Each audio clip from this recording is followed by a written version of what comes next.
Hey everybody, this is a chapter from Trotskyism and the Transition to Socialism by Peter Beilharz.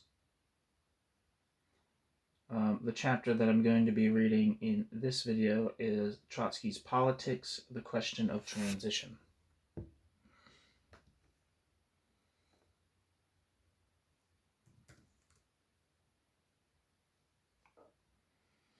Wow. I have a PDF of this file of this book, but there's no a lot of times in PDFs they'll have like a content thing where you can kind of like skip to the chapters where it has like the chapters labeled, and so I have to guess. I have to look at the table of contents and guess what number I have to type in. That'll actually get me to the page, because there's a bunch of pages that aren't numbered that count, at the beginning of a book that aren't counted in the overall page count. But here I guessed the right number first try. That's going to actually get me to the page I want to go to, and I think that you all should pick me up for a victory lap. Alright, so Trotsky's Politics, the Question of Transition by Peter Beilharz. Trotsky's Marxism is built on the premises of automaticity and historical guarantee. Certainty about the outcome of inevitable socialism is written into Trotsky's ambiguous anthropology and his philosophical and economic premises, and is applied within his historical work and historiographical considerations through Jacobin metaphor.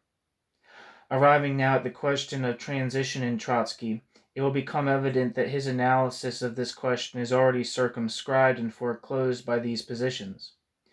Here a new theme is introduced, the question of the nature of the Soviet regime. The question of the nature of the Soviet Union remains at the center of Trotsky's thought ever after 1917. For the purpose of this analysis, the question of transition needs to be divided into two parts. The question of the nature of the USSR and its transition, the question raised by the transitional program, capital T transitional program, capital P program, that of the transition to socialism in the West. This distinction is then followed through in criticism of James, Dunievskaya, Mandel, and Deutscher. New section. Trotsky's analysis of the USSR.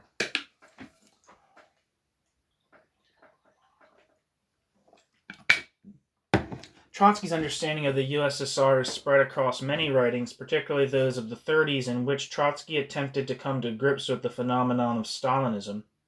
Many of his specific works, such as his study of German fascism, include analytic observations about the USSR, and there are miscellaneous considerations on the problems spread throughout the 14-volume writings. In addition, there is a range of related archival material mostly relating to the inter-party dispute over the nature of the USSR. Criticism of Trotsky here will focus on his major relevant work, The Revolution Betrayed, written in 1936, published in 1937. The Revolution Betrayed has taken on the status of a classic. The Revolution Betrayed is equaled only by The History of the Russian Revolution, the book, both in terms of impact and novelty. In its own time, the importance of The Revolution Betrayed was even greater than that of the history.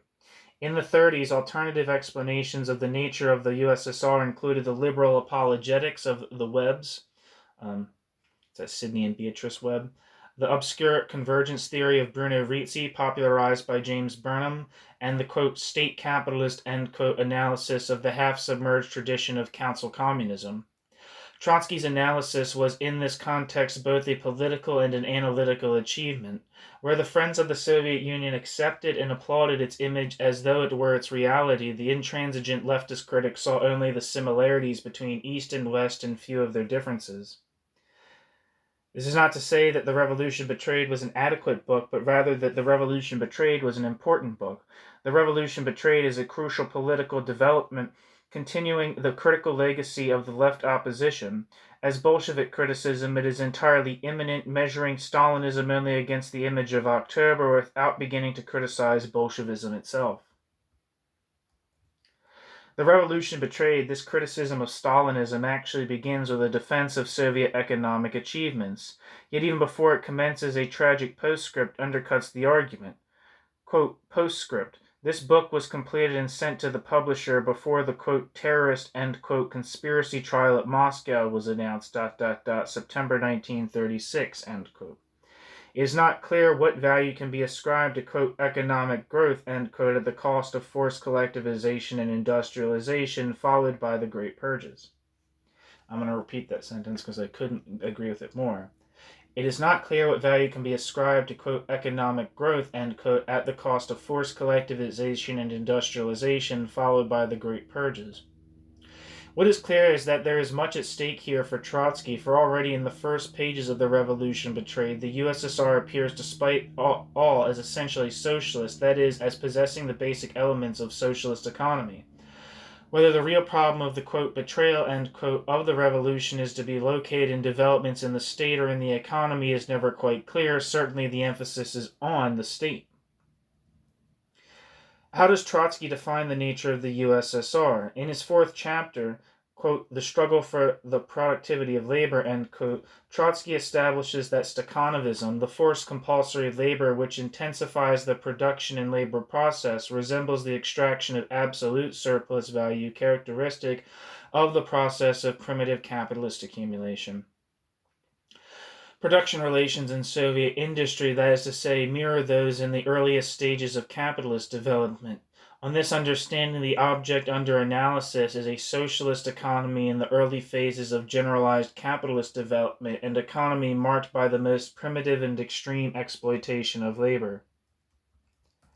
In Chapter 6 of The Revolution Betrayed, entitled The Growth of Inequality and Social Antagonisms, Trotsky reveals that feudal relations are dominant in the countryside, where small private plots are coupled with compulsory labor for the state.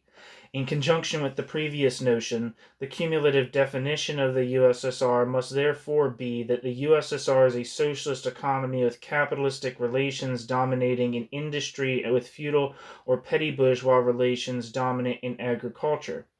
But the analysis becomes more complex yet. For Trotsky, the new society is a combination of socialist production and bourgeois distribution. Quote, two opposite tendencies are growing up out of the depth of the Soviet regime, to the extent that, in contrast to decaying capitalism, it develops the productive forces, it is preparing the economic basis for socialism. To the extent that, for the benefit of an upper stratum, it carries to more and more extreme expression bourgeois norms of distribution, is preparing a capitalist restoration. This contrast between forms of property and norms of distribution cannot grow indefinitely. Either the bourgeois norm must in one form or another spread to the means of production, or the norms of distribution must be brought into correspondence with the socialist property system, end quote. Trotsky is unable to perceive the USSR as a new society whose present form is permanent. Trotsky applies instead a universal sociological typology. Modern societies can only be capitalist or socialist. This is the duality which establishes the metaphorical constellation within which Marxist orthodoxy operates. In this fixed scheme, the social reality of the USSR can only fit somewhere, quote, in between, end quote, these two essential notions. For Trotsky, the USSR is therefore in transition between capitalism and socialism. Which way will the USSR go? Trotsky replied that to betray the revolution is not sufficient to defeat the revolution. Quote, as a conscious political force, the bureaucracy has betrayed the revolution, but a victorious revolution is fortunately not only a program and a banner, not only political institutions, but also a system of social relations. To betray a victorious revolution is not enough. You need to overthrow that victorious revolution. The October Revolution has been betrayed by the ruling stratum, but not yet overthrown. It has a great power. The October Revolution has a great power of resistance, coinciding with the established property relations, with the living force of the proletariat, the conspicuousness of its best elements, the impasse of world capitalism, and the inevitability of world revolution. End quote. Trotsky. But Trotsky continues, quote, the question of the character of the Soviet Union is not yet decided by history, end quote. Here Trotsky's sensitivity for specificity reappears briefly. He hesitates for a moment to characterize the new society as other than contradictory. A more elaborated definition follows, quote, the Soviet Union is a contradictory society halfway between capitalism and socialism, in which A, the productive forces are still far from adequate to give the state property a socialist character, B, the tendency toward primitive accumulation created by want breaks out through innumerable pores of the planned economy, C, norms of distribution preserving a bourgeois character lie at the basis of a new differentiation of society, D, the economic growth, while slowly bettering the situation of the toilers, promotes a swift formation of privileged strata. E, exploiting the social antagonisms, a bureaucracy has converted itself into an uncontrolled caste alien to socialism. F, the social revolution betrayed by the ruling party still exists in the property relations and in the consciousness of the toiling masses. G, a further development of the accumulating contradictions can lead as well to socialism as back to capitalism. H, on the road to capitalism, the counter-revolution would have to break the resistance of the workers. I, on the road to socialism, the workers have to overthrow the bureaucracy. In the last analysis, the question will be decided by a struggle of living forces both on the national and the world arena, end quote. While Trotsky is either capitalist restoration or socialist revival avoids the hard and fast categorizations of others like the, quote, state capitalist, end quote, it also avoids the prospects of the regime's permanence. This is a condition entirely in accord with Trotsky's philosophy of history. While categorized as, quote, contradictory, end quote, the USSR is not simply contradictory, for contradiction is of course seen as a motor force. The particular Soviet contradiction must therefore drive the economy forward to socialism in accordance with the broader scenario of world revolution. The teleology involved has a significant theoretical effect. Trotsky blames the ills of Soviet society on its incomplete transition, avoiding thereby the problem of the modern state. For Trotsky, Soviet bureaucracy is the product of backwardness, not modernity. The state defends privilege and equality more emphatically, quote, ... The basis of bureaucratic rule is the property of society in objects of consumption. Is the poverty of society in objects of consumption, with the resulting struggle of each against all. When there is enough goods in a store, the purchasers can come when they want to. When there is little goods, the purchasers are compelled to stand in line. When the lines are very long, it is necessary to appoint a policeman to keep order. Such is the starting point of the power of the Soviet bureaucracy. It knows who is to get something and who has to wait, end quote. Trotsky collapses, end quote. Trotsky collapses the coercive into the administrative dimension of the state. If for Trotsky scarcity is the root of the problem, then abundance, high labor productivity organized along American lines, is its solution. For Trotsky, quote, it is exactly because of its poverty that the Soviet society has hung around its neck the very costly bureaucracy, end quote.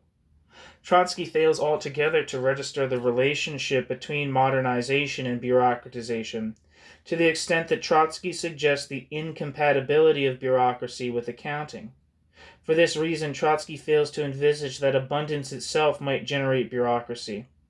For who is to administer the abundance? And who is to produce the abundance? Under what conditions?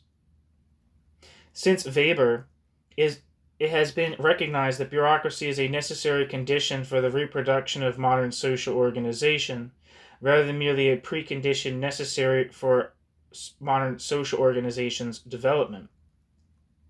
After Weber, The symbiotic relationship between modernity and bureaucracy is generally recognized. Against Trotsky, it is held that rational legal forms of bureaucracy are definitionally incompatible with traditional or charismatic forms of social organization. In other words, the scale and complexity of capitalist organization necessitates a coincidental dynamic of rationalization which is not merely derived from capitalism but has some measure of independent existence. Like Lenin, Trotsky presumes an inverse relationship between the dynamic of industrialization and the dynamic of bureaucracy, when in fact, the dynamic of industrialization and the dynamic of bureaucracy are intimately bound up together. Neither Trotsky nor Lenin seems aware that from the administrative perspective, industrialization is a dynamic of increasing complexity rather than of increasing simplicity. Labor processes may themselves become simplified, but administration, be it in welfare or any other sphere, becomes ever more complex. The Bolsheviks seem never to have considered the relationship between knowledge and power, nor the broader question of the non-economic sources of power in general. Bureaucratic power is subsumed to the problem of class power. Its independent dimension is ignored. Trotsky understands bureaucracy in its pejorative sense alone. He views bureaucracy as the bad habits of his political enemies rather than viewing bureaucrats as functionaries. Trotsky's analytical error underlies Trotsky's political inability to combat or control Soviet, quote, bureaucracy, end quote, which in Trotsky's understanding is characterized precisely by the absence of bureaucratic principles of organization. It is really something of an irony that Trotsky, characterized by Lenin as stylistically, quote, administrative, end quote, understood bureaucracy neither when he was a bureaucrat nor when others were in the Stalinist regime. Trotsky seems to identify the modern state and the feudal state. Trotsky denies the positive and necessary role of the state in the capitalist accumulation process, arguing on the contrary that state intervention indicates not progress but reaction. Stalinism for Trotsky can only mean the restriction of the naturally teleological forces of production. The reality of state intervention in the capitalist economy is seen as an obstacle to the unfolding of his philosophy of history. In this regard, Trotsky's theoretical resistance to the importance of the modern capitalist state is quite in order, resting on his philosophy of history rather than on any theoretical or empirical investigation. Trotsky cannot adequately register these developments. The acceptance of the Soviet regime as permanent would jeopardize his view of history and call into question the exclusive categories of capitalism and socialism. For similar reasons, he must refuse the bureaucracy, the nomenclature, quote, class, end quote. The conceptual basis of this decision is equally ill-considered. It is entirely formalistic. Trotsky explains that the Soviet bureaucracy cannot be a ruling class because it, quote, has neither stocks nor bonds, end quote.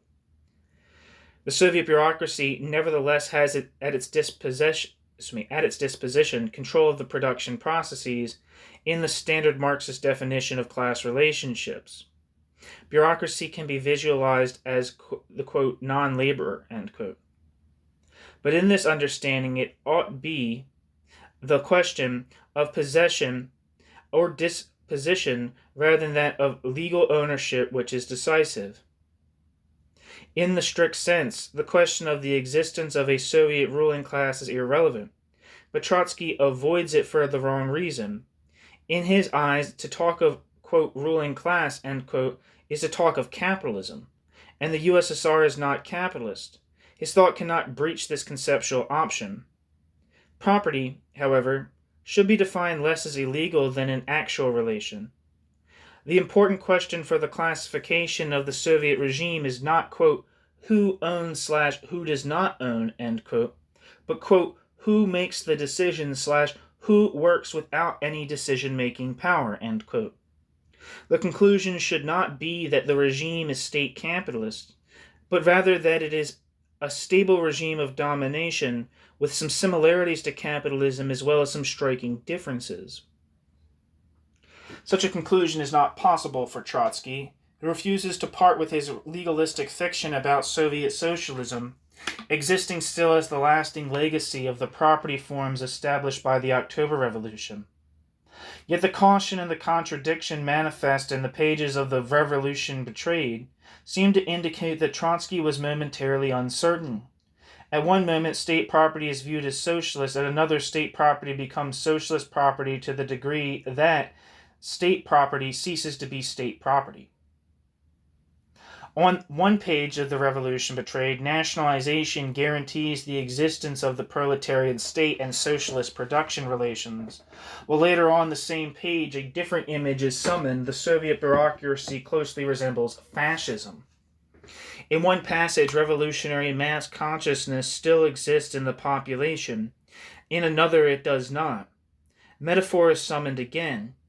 In one place, the, quote, lava, end quote, of revolution has not yet cooled. Elsewhere, it has frozen.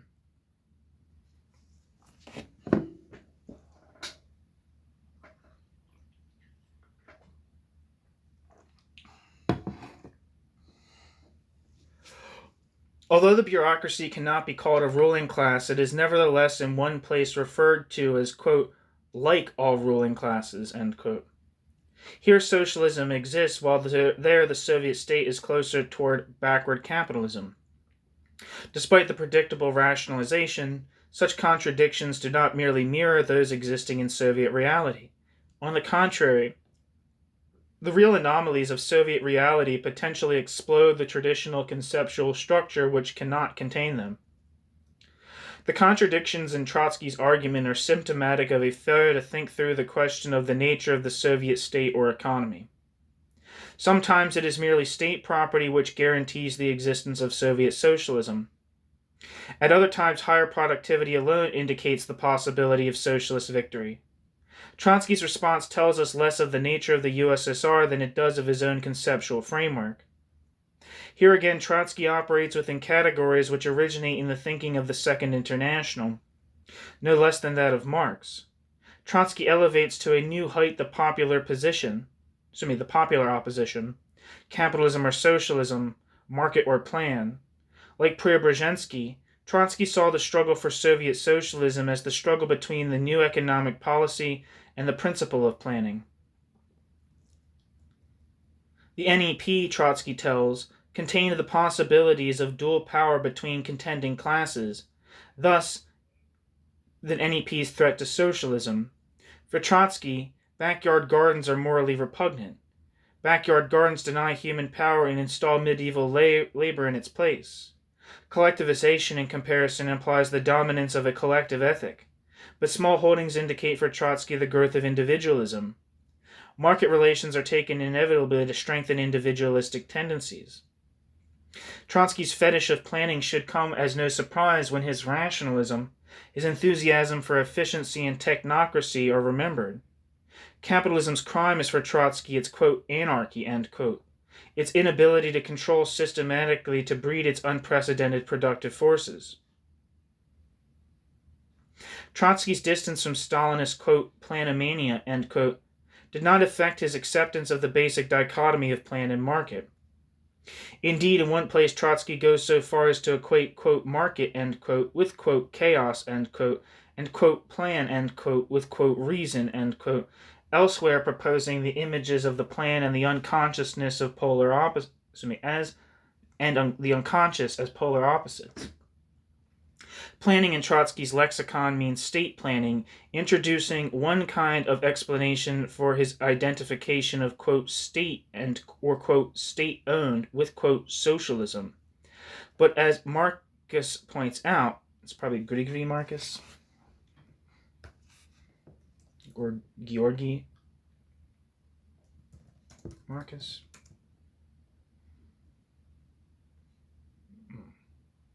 We'll pull this up. Georgy Marcus, who lived from 1939 to 2016, was a Hungarian philosopher belonging to the small circle of critical theorists closely associated with Georg Lukács and usually referred to as the Budapest School. Right, back to the text. But as Marcus points out, while the dichotomy of market and plan indeed exists in Marx's work, it contains no such status logic. That's something that's actually very commonly referred to by Heinrich and Hudis.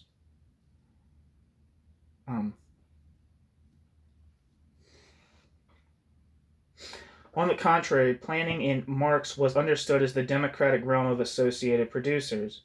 It is something less than a surprise, then, that Trotsky's earlier work contains an enthusiasm for political democracy which is revived in the Revolution Betrayed. Trotsky gives only passing attention to the question of democracy in the workplace or, quote, workers' control, end quote. Trotsky fails to discuss the mechanisms by which, quote, Soviet democracy, end quote, exerts its corrective influence over the central organs of planning. Trotsky's argument is not strengthened by the historical fact that by this stage of Soviet development, neither Soviets nor unions were functioning any longer. It's important to note that the Goss plan and planning were very viewed were very highly secretive organizations whose decision making and otherwise were very opaque. The opacity of a plan does not lend itself at all to democratic rule, and in fact, the lack of democracy is the reason for its lack of opacity. Suggestions that Trotsky may have seen market and plan as symbiotically related in the 1920s are weakened by difficulties in periodization. Writing in 1924, Preobrazhensky envisages the coexistence of market and plan as lasting, quote, 10, 20, and we must expect 30 years, end quote. Trotsky gave no indication of his own sense of the anticipated duration of the Soviet transitional period, which should by rights have been protracted somewhat by the misadventures of Stalinism. Industrialization itself could indeed have proceeded only at a, quote, snail's pace, end quote, without coercion. Whatever their differences, Trotsky's dilemma resembled Preobrazhensky's, for industrialization could not proceed apace without civil war or state coercion. The emphasis of the left opposition on industrialization brought with it by logical necessity the principle of central planning. Trotsky was a, quote, Department One, end quote, Marxist. His political sympathies were with the forces of technology in Department One, which drive the economy, and hence history forward to socialism. I'm sorry, but that's actually a fucking genius-ass sentence. A genius-ass concept. A, quote, Department One Marxist. That is and that means what I'm assuming he means by that, Department One in the second volume of Marx's Capital is the section of the economy responsible for producing means of production, not means of consumption. And I think it's definitely the case if you read The Revolution Betrayed, which is on this YouTube channel. He definitely has a very, very technological reductionist account of Stalinism and development in the USSR, and also really does have a kind of a teleological view of history as of man perfecting his technological exploitation and manipulation of nature. I think that Department One Marxist term is very good. I'm going to repeat the line because I liked it so much. Trotsky was a, quote, Department One, end quote, Marxist. His political sympathies were with the forces of technology in the means of production department, which drive the economy, and hence history forward to socialism. Consequently, Trotsky could never resolve the tension between central planning and, quote, Soviet democracy, end quote. As he put it in Terrorism and Communism, quote, our first item is not articles of consumption, but the implements of transport and production, end quote. Trotsky urged the producer's view over the consumers, for the producers corresponded with the general indicators of the central plan. This is not to say that Trotsky was insensitive to the question of consumer goods, or Department 2, the means of consumption department, but rather that his sensitivity was overridden by the logic of his argument for industrialization. If planning is to be centralized, then planning can only be the prerogative of the state power. Political participation belongs in the first place to the ruling party, even if it is formally extended to others in Trotsky's later writing. Whatever the differences in Trotsky's positions over the years and across changing circumstances, the elements of continuity are clear. The defense of the October Revolution is a constant for Trotsky, but the principle of defense itself presumes what needs to be established. Few with real critical insight could still find positive concrete remnants of the legacy of October in Stalin's Russia. New section. Beyond the Revolution Betrayed. 3 years elapsed between the appearance of the Revolution Betrayed and Trotsky's murder in Mexico. Trotsky did not substantially modify his views on the USSR in this period.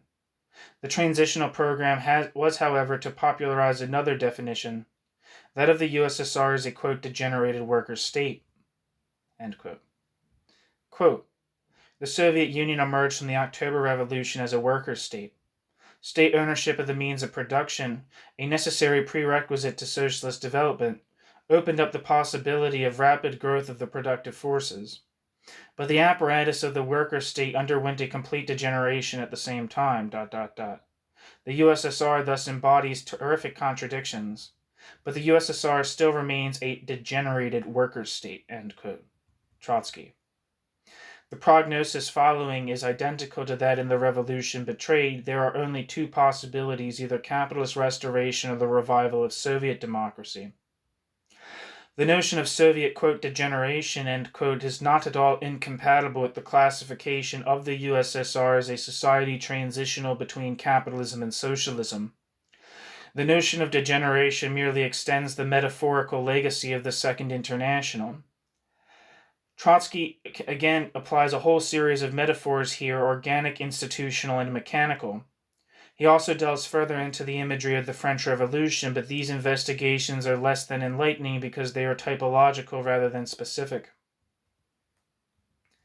As he had long entertained the idea of French precedents, so had Trotsky long refused the idea of Soviet state capitalism. Trotsky's alternative proposal, that of quote, degeneration, end quote, is of course constituted with reference to the metaphorical norm, generation. Quote, generation, end quote, in this context indicates the presence of Trotsky's socialist telos. It is by no means self-evident that a factor of, quote, progress, end quote, or, quote, generation, end quote, is active in the worker's state.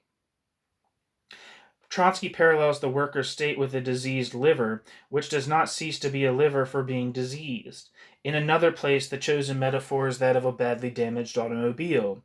While the mechanic's reaction, quote, this is no automobile, end quote, is readily understandable, the fact of its damage does not alter the automobile's objective status.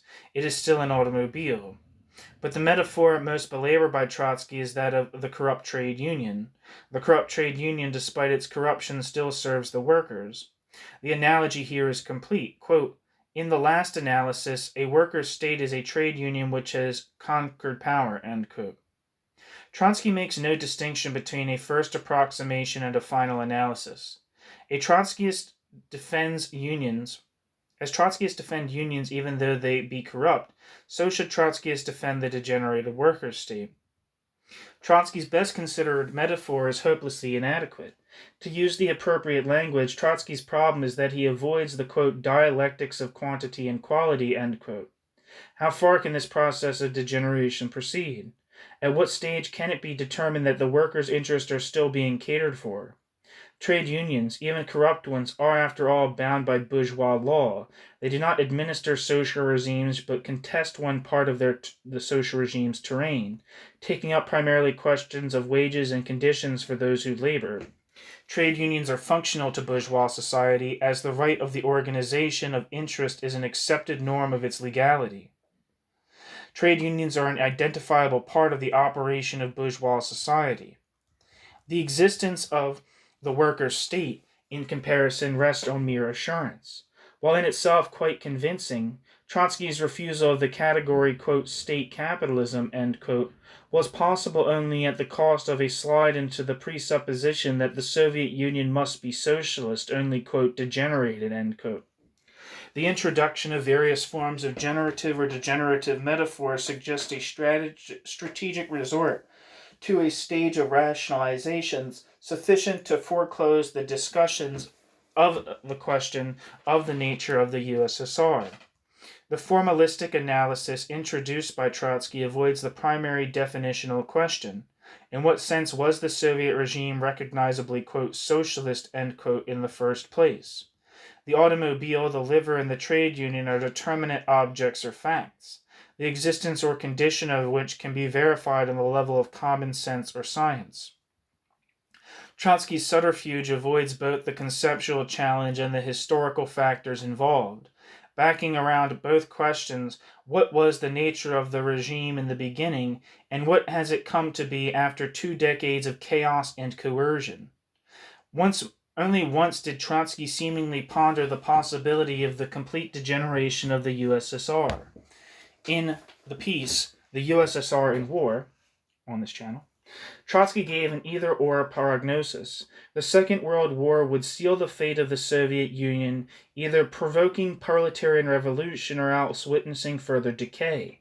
The latter, quote, signalizing the eclipse of civilization, end quote. In the latter event, the USSR would then have to be seen as the precursor of a new exploiting regime on an international scale. The status of this speculation is problematical. In a later contribution to the inter-party debate, Trotsky confirms the rhetorical nature of his negative proposal. He reveals that he could not give credibility to the scenario of decay into complete degeneration. The perspective of the proletariat must be, quote, invincible revolutionary optimism, end quote. The pessimistic scenario of decline, therefore, functions as a straw man and a mere inversion of generative imagery. It is not for Trotsky an option that warrants serious consideration. Certainty is still conceived to be written into the order of history, and the Soviet proletariat must redeem itself. For the Soviet degeneration, after all, was only due to the, quote, belatedness of the world revolution, end quote. The problem of the national explanation of the new society is eclipsed by reference to the metaphysics of world revolution, had only the world proletariat adhered to the task given it by history, ... Trotsky's analysis of the USSR divides into a minimum and a maximum program. Defense of existing Soviet reality is justified by reference to the metaphysics of world revolution. When world revolution overcomes the momentary obstacles imposed on the world revolution by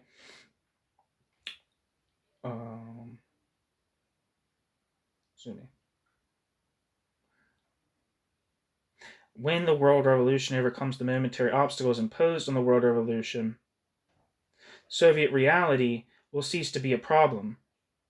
The, quote, revolution betrayed, end quote, will be absolved by a telos that is merely delayed. In the meantime, in Knai Paz's words, for Trotsky, quote, a Stalinist Soviet Union was better than no Soviet Union at all, end quote. Knai Paz wrote a book, The Social and Political Thought of Leon Trotsky, which I have at least one section of his already on the channel, and then I have one that I read recently that I'll put up soon. Since Trotsky constituted his personal and political identity with singular reference to the Soviet Union, Trotsky was in no position to analyze the Soviet Union adequately. The course of the Russian Revolution had, quote, betrayed, end quote, Trotsky, but he could not betray it. But the association was more than merely personal or psychological. The necessitarian component of Trotsky's philosophy of history predisposed Trotsky to the Hegelian, quote, cunning of history, end quote. History had to, quote, do it faster, end quote. But, quote, the dialectic of the historic process has more than once cruelly punished those who try to jeer at it, end quote. True enough, Trotsky never jeered at dialectics, but knelt before dialectics and before capital H history itself.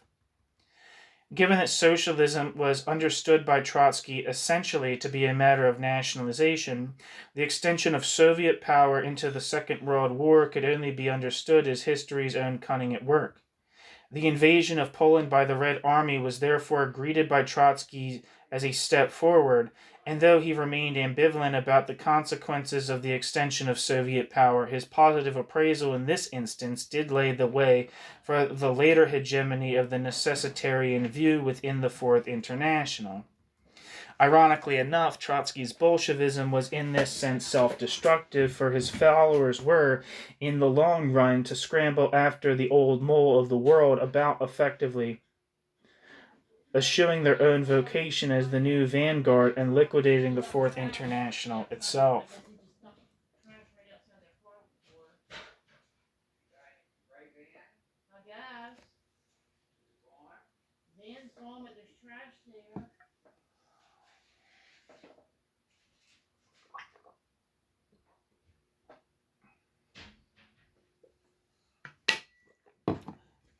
New section.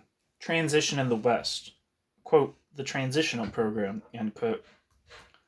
Trotsky's fundamental optimism remained unaltered by the developments of the 30s. In some sense, Trotsky's optimism might be said to have become even more accentuated, for Trotsky saw those developments and the impending war as providing even better opportunities for world socialist revolution. Having revealed its own political bankruptcy, the decline of the Third International now necessitated establishment of the Fourth. As always, the masses were held to be yearning for revolution, but retarded by their own labor leaders. Trotsky's overall position suggests that transition was underway everywhere except on the level of party leadership. Here again we see the tension between necessity and voluntarism in Trotsky. The programmatic document of the new International embodying these principles was The Death Agony of Capitalism and the Tasks of the Fourth International, which subsequently came to be known as the Transitional Program, which is either up on this channel or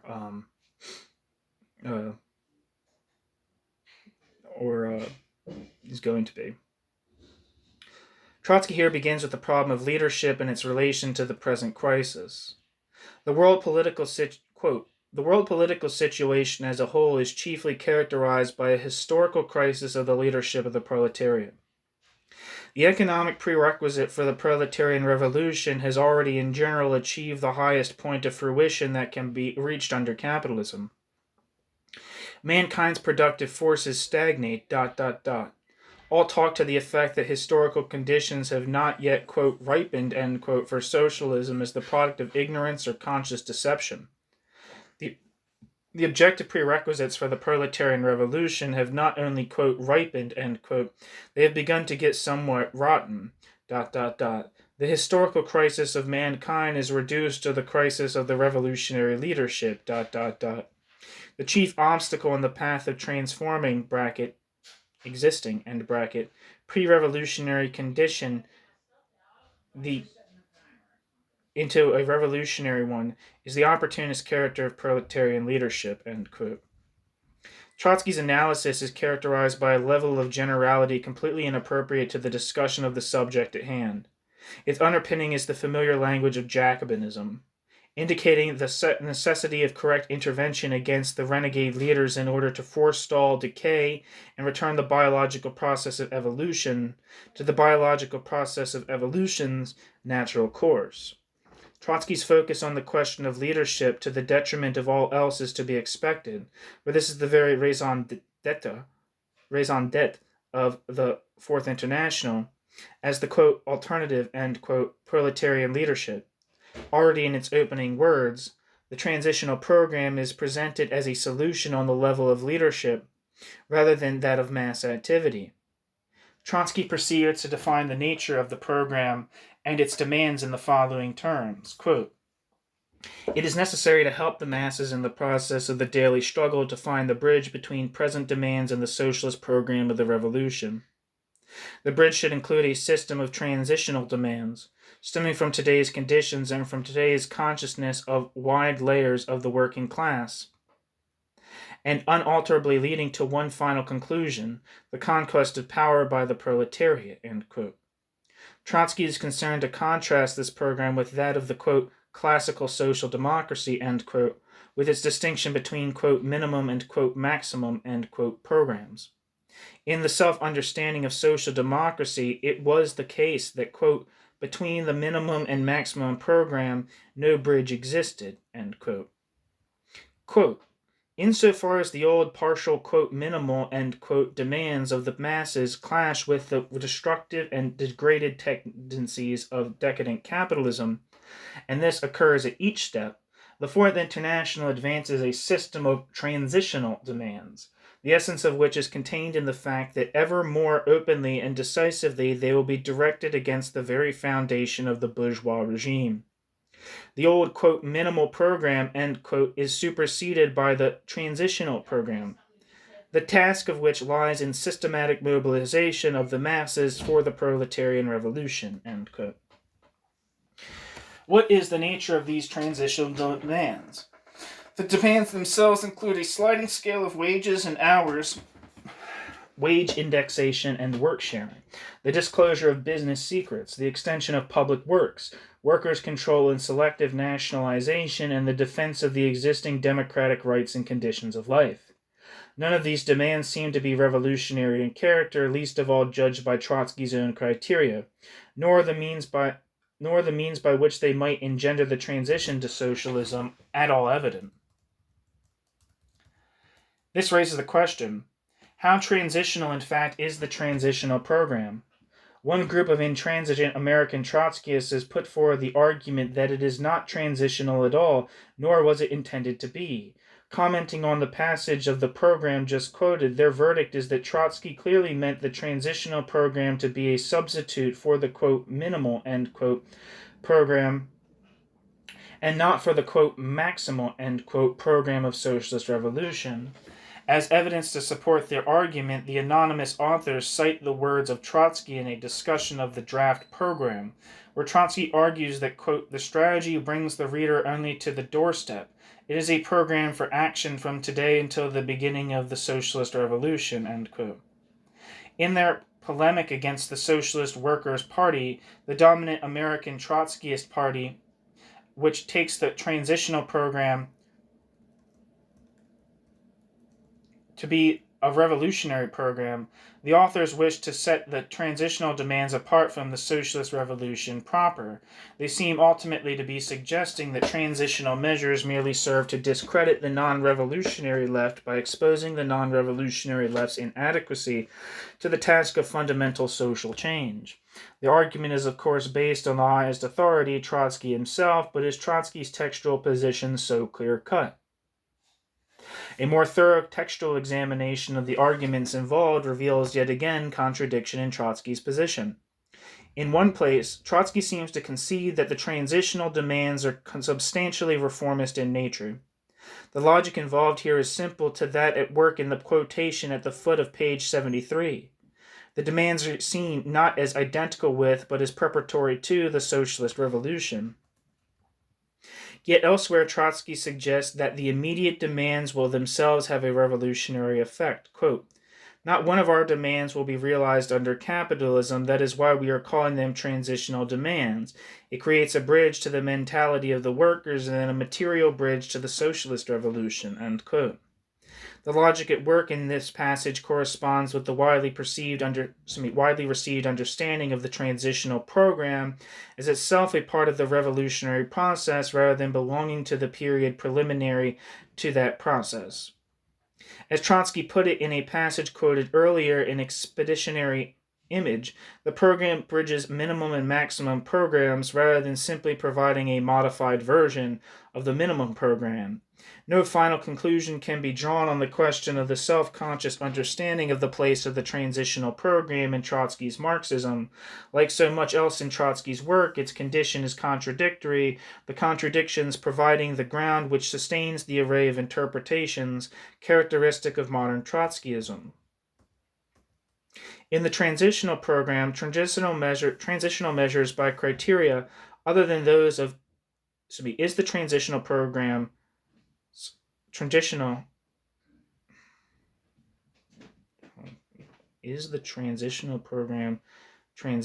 measured by criteria other than those of internal criticism.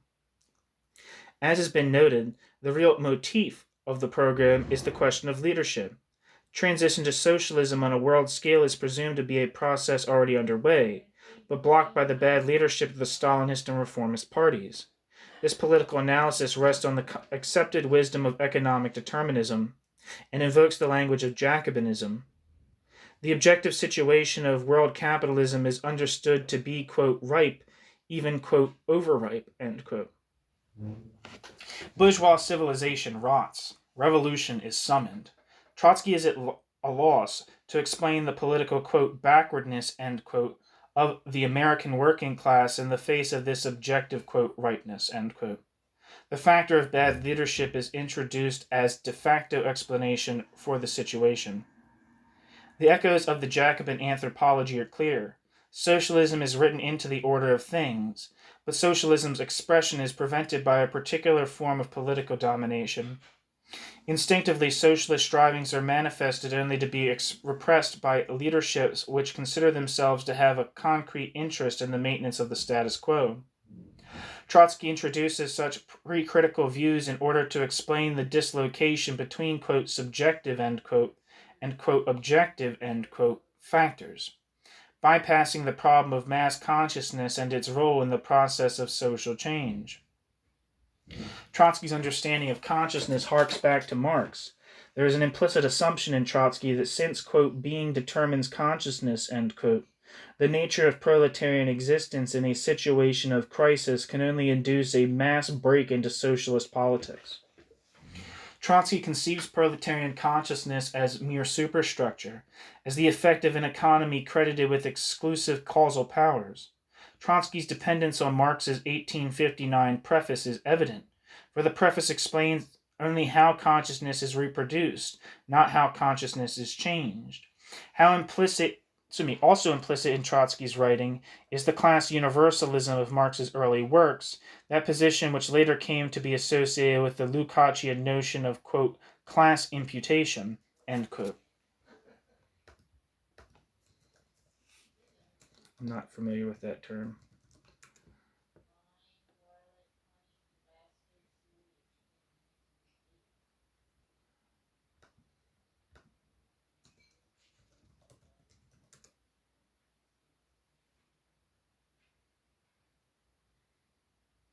I'm not really finding anything for that. Where am I? As the alleged bearer of the historic interest of mankind, the proletariat has a particular duty which it is obliged to fulfill. It is a class which can be jolted from its momentary slumbers by the emergence of a really revolutionary leadership, that of the Fourth International. Trotsky's response to the problem of mass consciousness consists, therefore, in the presentation of a program. For Trotsky, a correct program, one corresponding to the objective situation, must override the immediate empirical consciousness of the proletariat. Those who know, the vanguard of the Fourth International, determine the real nature of the objective situation in order to bring the consciousness of the masses into conformity with the real nature of the objective situation. Trotsky's dual error consists in an ideological misreading of objective, quote, rightness, end quote, coupled with the denial of the legitimacy of the mass's empirical consciousness. The response which calls for the, quote, correct program, end quote, avoids the real problems of everyday consciousness, instead turning the notion of transition into sloganizing and propaganda, as though, when the masses hear the word, they will know they will know to act. In Trotsky's scenario, the workers are apathetic not because their empirical realities and needs remain unaddressed, but because the workers lack a program. Capital P program. This is the source of the modern Trotskyist tragicomedy, where the would-be generals seek out an army, offering the utopia of barracks communism in exchange for a program. This spectacle is deeply rooted in the logic of the transitional program, in its assumption that the correct leadership armed with correct knowledge need only bring mass consciousness into conformity with objective reality, in order to formalize the already existing transition to socialism latent in the, quote, crisis, end quote.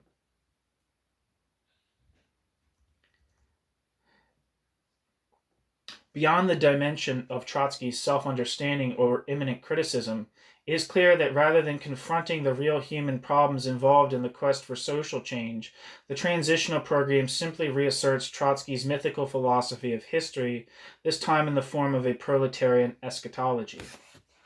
Eschatology is like a theory of the end times, I believe, like in Christianity. Eschatology concerns expectations of the end of the present age, human history, or the world itself. The end of the world, or end times, is predicted by several world religions, which teach that negative world events will reach a climax. Back to the text. New section. Specific problems of transition in the West. And some water.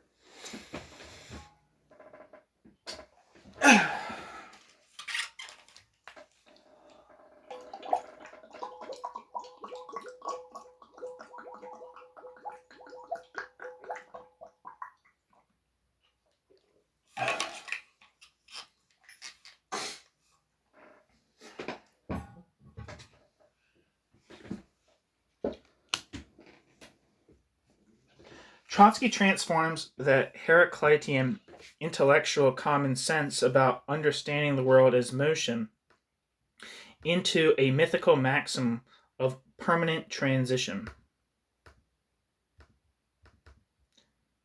I'm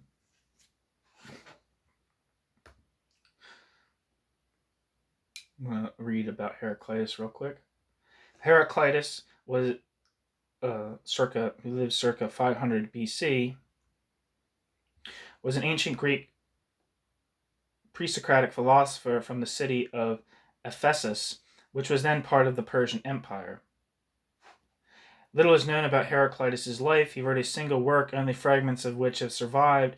Most of the ancient stories about Heraclitus are thought to be later fabrications based on interpretations of the preserved fragments. Heraclitus' paradoxical philosophy and appreciation for wordplay and cryptic oracle epigrams has earned him the epithet, quote, the dark, end quote, the obscure, end quote, since antiquity. Heraclitus was considered arrogant and depressed, a misanthrope who was subject to melancholia.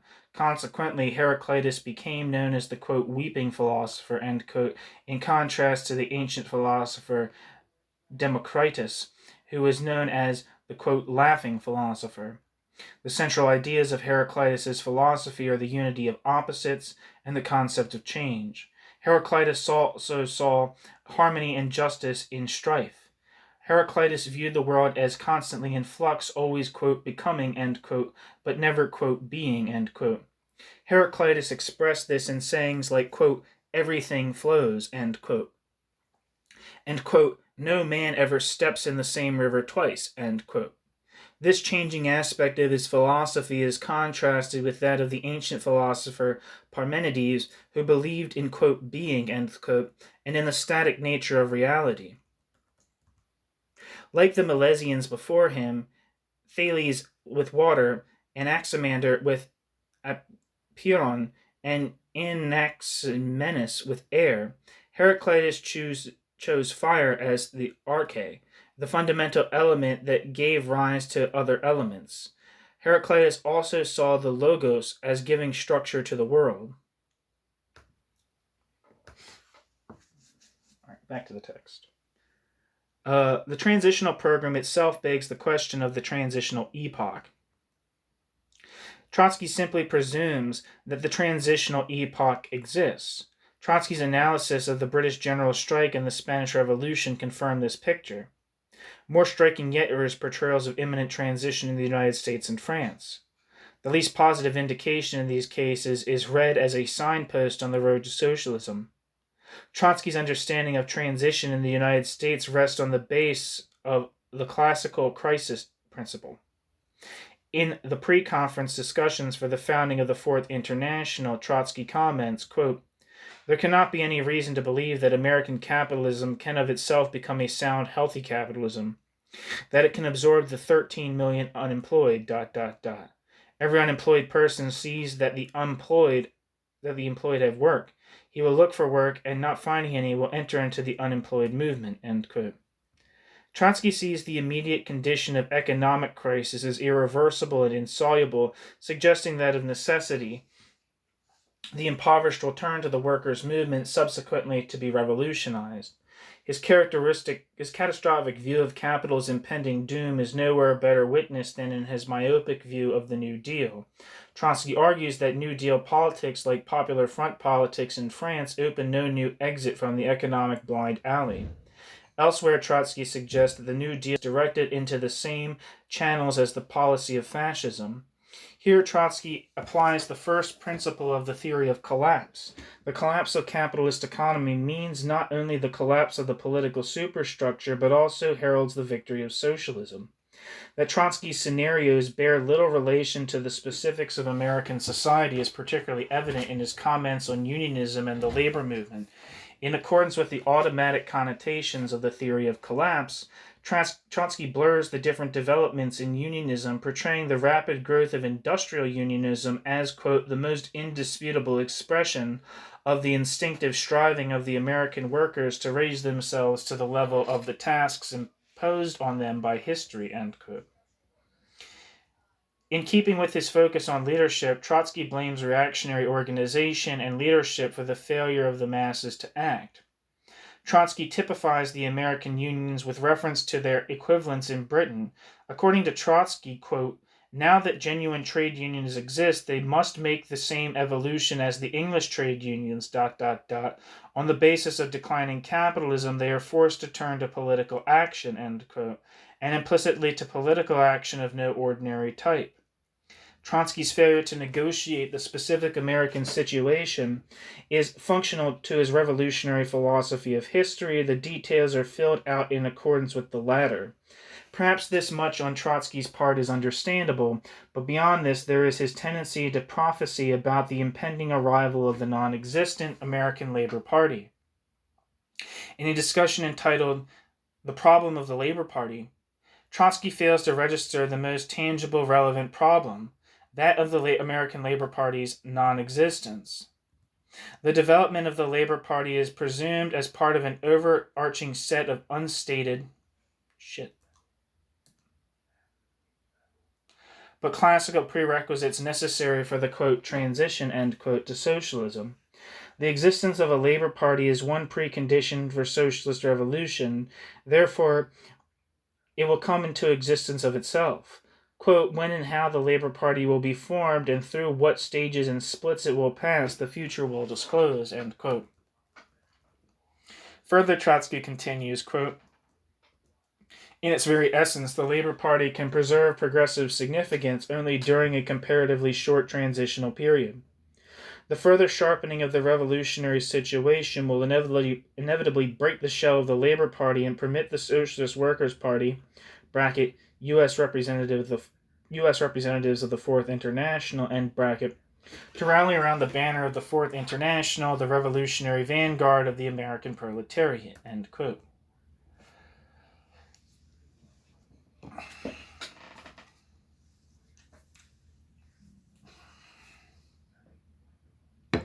The non-existent Labor Party, a mere, quote, "shell," end quote, of superficiality representing a more fundamental and dynamic essence, withers before it has even grown. In Trotsky's messianic outlook, the non-existent Labor Party is shattered, to be replaced by a new international whose existence is only marginally more concrete. Trotsky's insensitivity to the problems involved, given the relative absence of a traditional or political organization in the American labor movement, is symptomatic of a deeper parti pris at work. What the hell does that mean? Parti pris.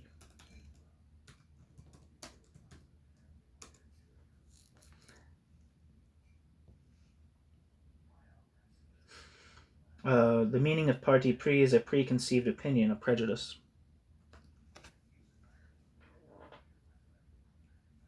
Where was I?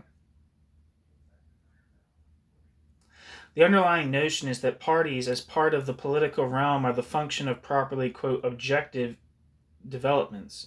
The, quote, Labor Party, end quote, is therefore called into existence, as it were, by the latent transition in economy. As regards the American case, it functions here only as a delayed version of the British. The unilinear theory of universal history indicates that where a particular case is, quote, behind, end quote, temporally, it will in time duplicate and perhaps even outstrip earlier precedents. The development of American industrial unionism and its, quote, logical, end quote, concomitant, the Labor Party, have been delayed but will out. Transition here is taken to be the norm. It cannot adequately be stated as a problem, let alone solved within this framework. The language of Trotsky's analysis of transition in France is equally associational. The title of the final chapter of Whither France indicates the outcome already in advance, quote, the French Revolution has begun, end quote. Coupled with the signifier, quote, crisis, end quote, is the Trotskyist signified socialist revolution. Trotsky's general scenario consists of a mechanical juxtaposition of alternatives. Given that transition is an actual fact, the only question is, which transition? The transition to socialism or barbarism? The Soviet path or that of Italian fascism? As in Trotsky's argument about America, history here is taken to be in motion, only there are two alternative roads, to use a favored image. The problem is to get the masses over the bridge onto the right road. Trotsky views the French situation as being as revolutionary as it possibly could be, given the non-revolutionary policies followed by the working class parties. There is no suggestion that leaderships might reflect mass opinion rather than deny mass opinion. This presumption in Trotsky links in with the earlier discussion of Jacobinism. To span concepts, quote, transition, end quote, as, quote, progress, or, quote, necessity, is already latent in the Jacobin anthropology. It serves as a first principle in Trotsky's politics. This problem in Trotsky has some echoes in the work of Michel. Like Michel, the early Trotsky, I think it refers to Robert Michel, who's wrote about bureaucracy in parties, especially social democratic parties. I can't think of his name.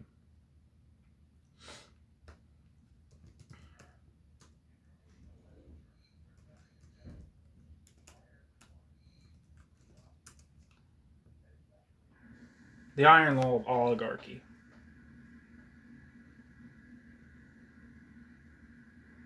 Where is it? Yeah, Robert.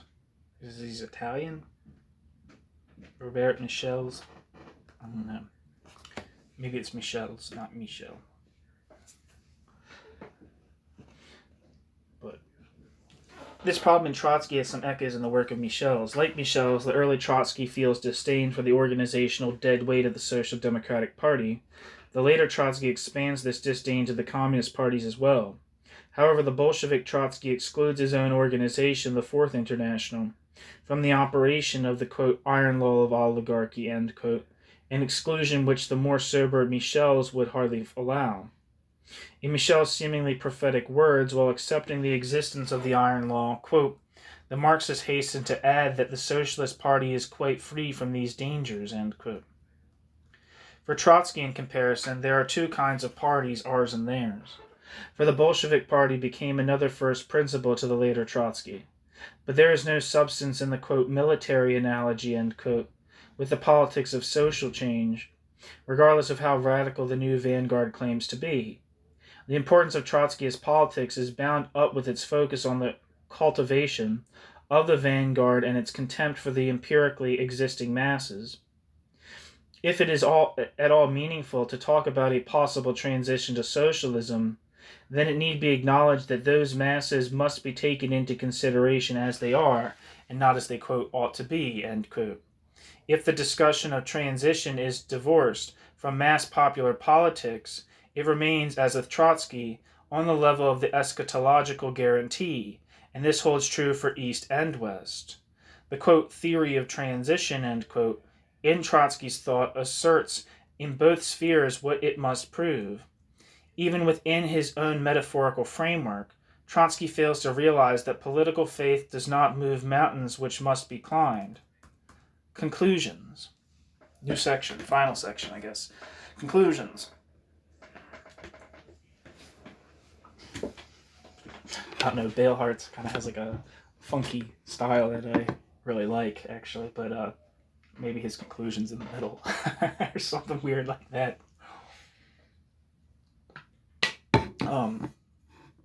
Trotsky's orthodoxy in philosophy and economy has resounding effects throughout his analytical work. As his historical work is strewn with conclusions established in advance, so is Trotsky's analysis of transition a foregone conclusion. Trotsky is incapable of assessing critically the changing nature of the Soviet regime, turning instead to the faith of necessity in order to solve on paper the problems of socialism in East and West alike.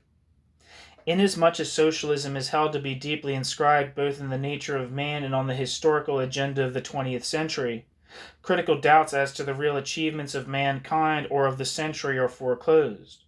The practical outcome, which will be felt throughout the remainder of this book, is the contradictory conclusion which suggests that modern society is already transitional to socialism, while this discussion about transition is nevertheless overdetermined by the question of the nature of the USSR. Trotskyist theories of the transition to socialism developed after Trotsky are still irredeemably bound into associations with the Soviet experience. Trotskyists after Trotsky may alter their periodization of Soviet, quote, degeneration, end quote, but they all associate with the achievements of October in one period or another. While there can be no suggestion that the question of socialism could be discussed today without reference to the Soviet experience, it is another thing altogether to reduce the discussion to that experience, as though in some early stage of its development the, quote, secret, end quote, of transition might be gleaned from the Soviet experience's record. Even Trotsky had a partial insight into the limited relevance of the Russian Revolution to the broader question of transition, although this also was to be suppressed. In the text of The Revolution Betrayed itself, Trotsky quotes a document of the left opposition from 1927, where the following rhetorical conjecture is made. Quote, if you admit the possibility of its, bracket, the capitalist world's, end bracket, flourishing anew for a period of decades, then the talk of socialism in our backward country is pitiably tripe. I don't know if I've ever heard that word, tripe.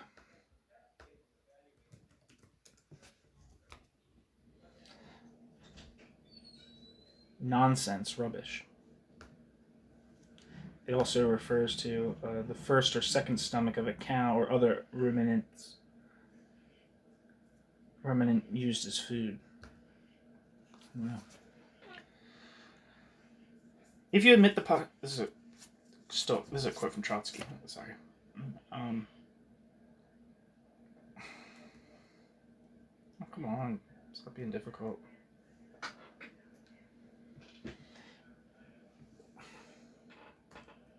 Come on. If you admit the possibility, Christ. Quote, if you admit the possibility of the capitalist world's flourishing anew for a period of decades, and the talk of socialism in our backward country is pitiably tripe, then it will be necessary to say that we were mistaken in our appraisal of the whole epoch as an epoch of capitalist decay.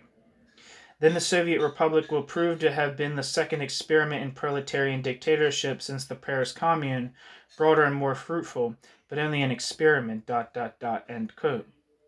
Some commentators have suggested that the best criticism of certain critics of Trotsky is to be found in Trotsky himself.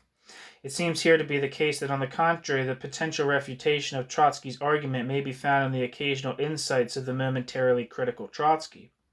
The Trotskyist tradition, in comparison, has a historical existence and political continuity in which self-refutation is in general structurally precluded. Here, conceptual structures have only hardened and become hackneyed, having lost the degree and kind of self-contradiction characteristic of Trotsky's own thought. All right, that's the end of the chapter. I'm going to look through the notes to see if there's anything worth reading.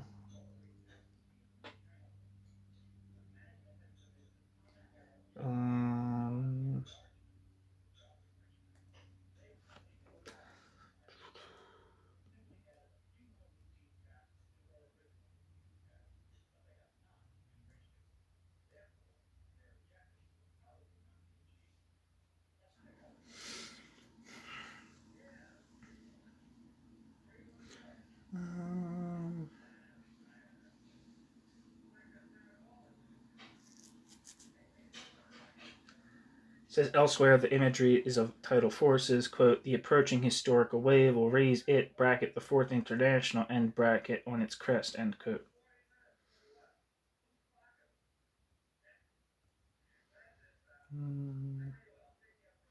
Footnote 50, note 54 says, interestingly, the drafts for the transitional program contain a subtitle which is absent from the published version. Mobilization of the masses around transitional demands in preparation for the conquest of power.